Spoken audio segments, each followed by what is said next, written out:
Hi everyone, welcome back to my channel. It's Nikki here, and today I'm going to show you how I made my very simple little journal ready for Junk Journal July.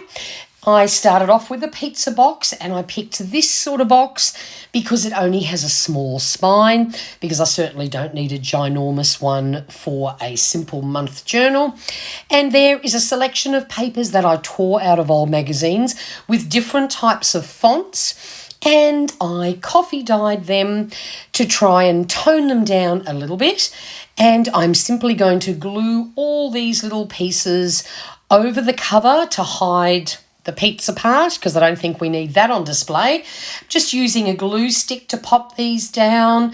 Now, to save you from dying of boredom, I have cut out a lot of this gluing and sticking, because I think you know how to all do that. And I've just got a couple of little bits to finish.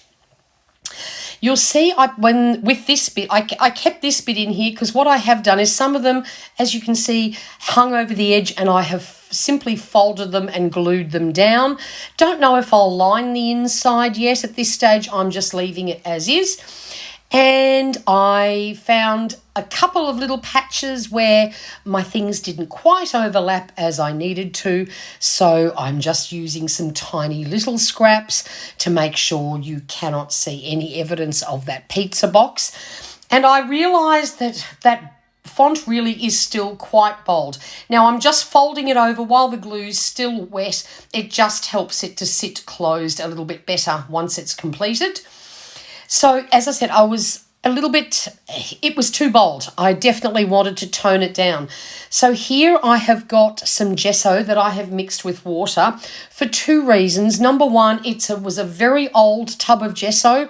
It was a very large tub, and honestly, by the time I got to the bottom of this tub, it's really very thick and gluggy, and I didn't want to hide all the text. I wanted it to show through, but this gesso was just like, I might as well have tried to paint it with house paint. So it's very watered down, and I'm just gently going over it with an old brush. I don't want to cover all the text, but I definitely want to mute it down a little bit. So I just gently paint all over it. Now, I then got to it with the heat gun, and when it was dry, I was amazed that it was still showing the text very boldly. So when you see this now, it's now got a second coat on it, and I'm happy with that. So I want to decorate the front, and I think collaging some bits and pieces seems like the best way to go. I just went through my stash and found some darker, almost a bit grungy toned things. It's the middle of winter here in Australia. So I know most of the participants in this challenge are probably from overseas, so it'll be summer. But it's definitely not that here, and it's been very cold even in my part of the world. So the first thing I put down there was a piece of tissue paper that I used a gel press for to add some black and copper colours. The black and white piece is a little piece of tissue I had left from some Happy Mail that I got, and I thought that was a good contrast. I wasn't going to add flowers because obviously, as I said, it's winter here, but I thought this one, because it was a black and white print, that it would do. And I sort of just wanted, I just grabbed a heap of things, and as you can see, I'm just plonking them all down. That's a little piece of grid paper that I want to put down. I'm going to actually put a stamp on that later, as you will see. So I've popped that down to give me a nice smooth place to use my stamp pad on. Then now you'll see I've changed glues here. When I stick down things that are made out of, like die cuts and things that are made out of heavier cardstock, I prefer to use real glue rather than glue stick. I just find it sticks better.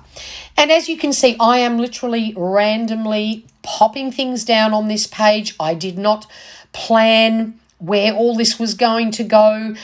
Sometimes I think you can overthink collage, and you move all the bits around over and over again, and then you're never happy with it. Sometimes I feel it's better just to grab a piece, find a good spot for it, and stick. and glue and plonk. Just don't overthink it. I didn't want to spend 3 years trying to put this together, so I'm just grabbing bits. I didn't end up using all of them, and when I thought it was full enough, you know, it was time to stop. So you'll see I've got die cuts here. I've got a couple of little labels that I pop down just because I like them. They look a bit vintage and a little bit grungy because of the colours. So I was happy to use those.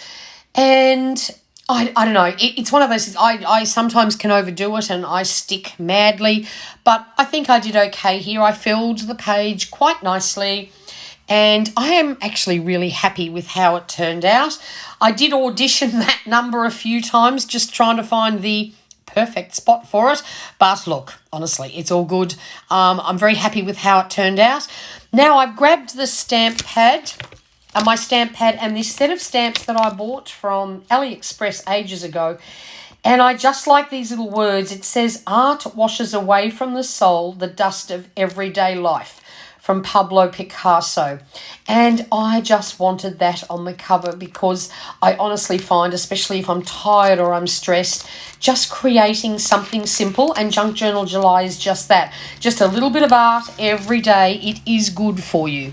And I am happy with how that turned out, except I decided I needed some splatters. I do like splatters.